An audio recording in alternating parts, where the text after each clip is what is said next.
Quand le diable s'en mêle, c'est un spectacle, ce sont 3 pièces courtes, 3 pièces en un acte de Georges Feydeau, que j'ai rassemblées sous ce titre-là parce que il y a quelque chose de diabolique, je dirais, dans l'intervention dramaturgique de Feydeau, dans la manière dont il lâche ses couples sur scène et dans la manière dont il réintervient dans leur histoire pour les affoler encore plus et les rendre encore plus hystériques et drôles.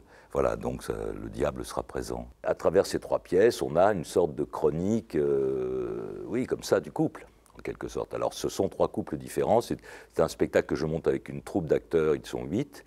Ils joueront donc les 3 couples, ils joueront les autres personnages, puisqu'évidemment, il y a d'autres personnages. Et ce que fait Feydeau, et qu'il explique d'ailleurs, quand on lui demande comment vous construisez vos pièces, etc., il dit, vous savez, moi, je parle de la réalité, mais j'introduis toujours un élément de hasard ou un élément un accident ou quelque chose comme ça. Et là, en l'occurrence, ce diablotin va se déguiser et prendre les oripeaux, je dirais, des 3 personnages qui viennent comme ça, traverser la vie du couple, c'est-à-dire la sage-femme dans Léonie est en avance, le valet qui annonce la mort de Madame dans Feu la mère de Madame, et Toto, qui est un grand perturbateur. Toto fiche une pagaille énorme dans ce couple. Contrairement à ce qui se passe dans les grands vaudevilles chez Feydeau, là, il y a, où le ressort est souvent, le ressort dramaturgique ou dramatique est souvent l'adultère. Là, il n'y a pas d'adultère. Ils ne se lâchent pas. Ils sont ensemble. Mais ils sont ensemble pour le meilleur et surtout pour le pire. Voilà.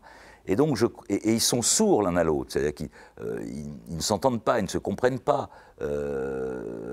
L'homme est souvent chargé d'une sorte d'ambition, comment dire, de représentation, quand même, et la femme, les femmes, ces femmes-là, sont d'une grande logique, implacable, mais entièrement tournées vers leur obsession. Feydeau a toujours été enfermé dans les théâtres, salons, boudoirs, portes, canapés, etc. Et là, non, on va le jouer comme si on jouait Molière, sur un tréteau. Voilà. Et c'est ça que je trouve passionnant, c'est de garder la force comique de l'auteur et de ses personnages, que j'aime beaucoup, moi, c'est des personnages que j'aime. Ils ne sont pas très brillants, je dois dire, mais je les aime beaucoup. Et cette force comique, de la mettre sur un tréteau. Voilà.